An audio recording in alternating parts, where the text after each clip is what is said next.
Hello, my name is Nate Gurari, and welcome to Regent Park Past, Present, and Future, a series where we interview local community members and talk about Regent Park's history and what it could become.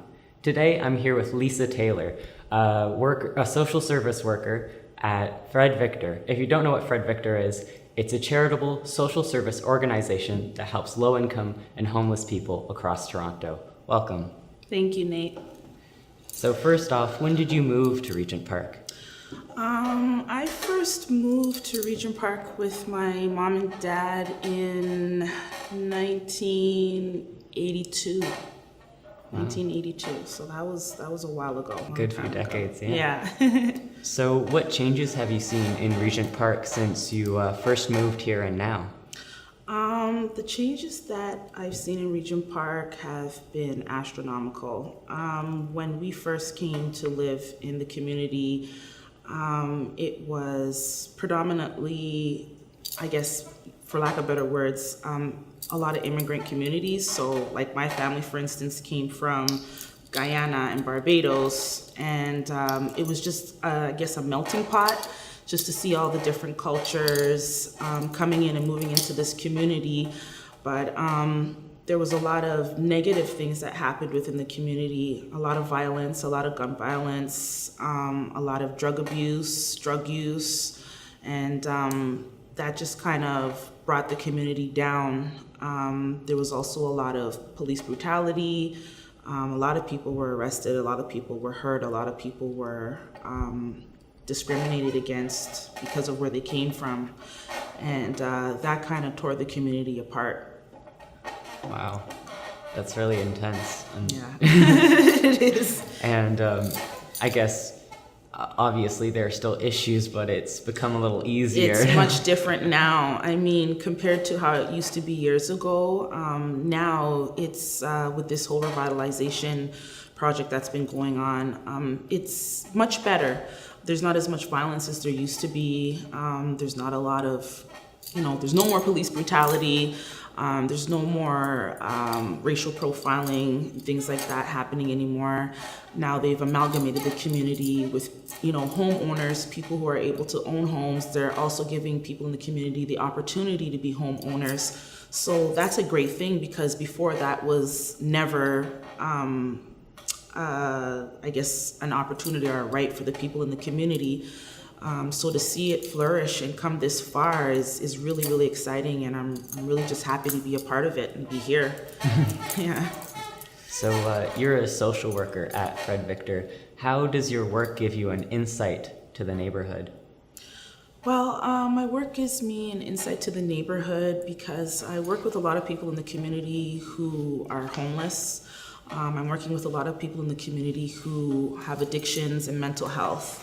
And mental health, as everybody knows, is a new forefront now. We're really trying to look into mental health more and trying to help people more within the community and outside of the community, so they can have a better life, and so other people can have a better understanding of who they are and where they're coming from. And that's basically what I'm doing right now. That's great. Oh, that's really good. So do you find that there's been an increase or a decrease in the homeless and poverty-stricken population here in the neighborhood? That is a very interesting question. I would think that with the revitalization project, it's had its pros and its cons. There was a lot of people that lived in the community who were relocated, and for many different reasons were not able to come back to the community.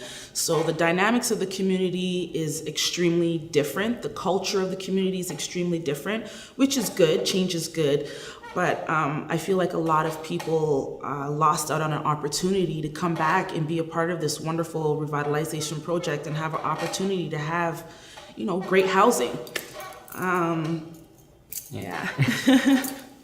So I feel like I don't think that has caused more homelessness, but I feel because we have more people that have come into the city and come into the community from different areas outside the GTA and from different countries, we've experienced a very, very, very heavy load of people who are coming who are homeless.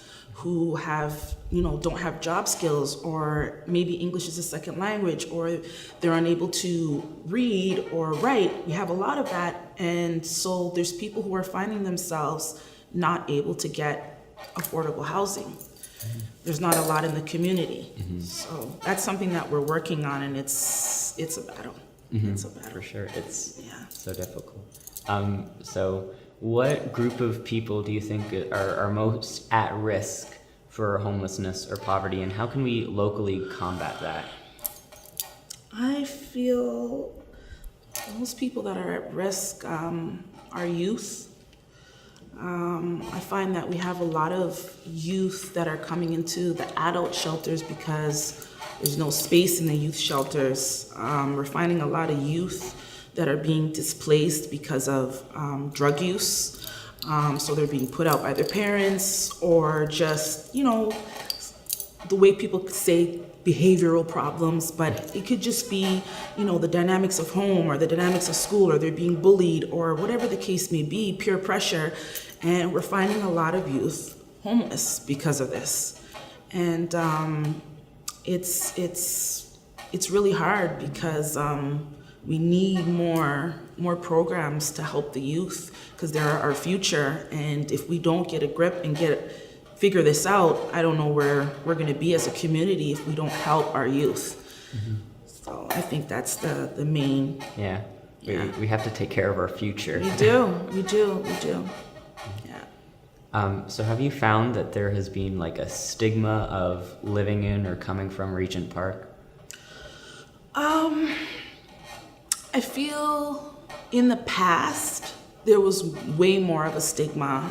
If you had your resume and your address was Regent Park, there was a lot more stigma back then. I feel now that the community has opened up for change and opened up for better things and better opportunities, that it's doing much better, and it's not discriminating any individual group. I guess, yeah, it's nice to see that there's been an improvement from, it's not so stigmatized coming from this place. Well, I mean, you would walk around in the community and you would get racial profiled. You would just be stopped coming home from school or coming home from Rutenberger, because we used to have a fries and gravy place, a malt shop called Rutenberger, and we would get stopped all the time. Male, female, it doesn't matter. If you're a person of color, you're always questioned. Where are you going? What are you doing? What do you have in your bag? And it was horrible. It was horrible. But now that's not the way the community is anymore. And I feel that the community is really trying to get together and kind of hold everybody together in solidarity to make it a better community and to move forward. That's lovely. Yeah. So how have you been affected by revitalization? I wouldn't necessarily say revitalization has affected me as much as I would say others who don't have the knowledge in terms of like housing and how to attain housing. For me, I was able to be a part of the revitalization project because I'm a social worker, and I knew the avenues to go through in order to be a part of the process. But I feel for the people that didn't have the knowledge and didn't have the opportunity and the information given to them, that they were left out. And I feel that everybody should have had an equal opportunity to have access to come back to this community. Right. So you touched on this earlier, but do you think, as a whole, has revitalization helped or hindered the homeless population?